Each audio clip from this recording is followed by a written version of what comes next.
9 ота жасалған, адам танымастай өзгерген 53 жастағы әйел Қазнетті таңғалдырды.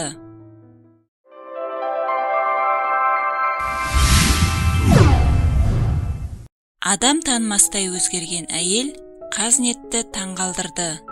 Видеода Айнагүл есімді әйелдің 8 наурызда сұлулық салонына шақырылғаны туралы айтылған. Айнагүл 53 жаста. Ол ешқашан сұлулық салонында болып көрмеген.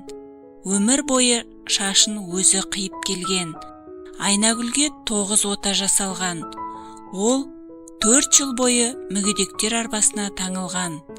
Айнагүл мен оның немерелері оның жаңа образын көріп таң қалды. Желі қолданушылары әйелге жаңа образ сыйлаған ұйымдастырушыларға разылығын айтып, түрлі пікірлер қалдырған. Өте әдемі әйел екен.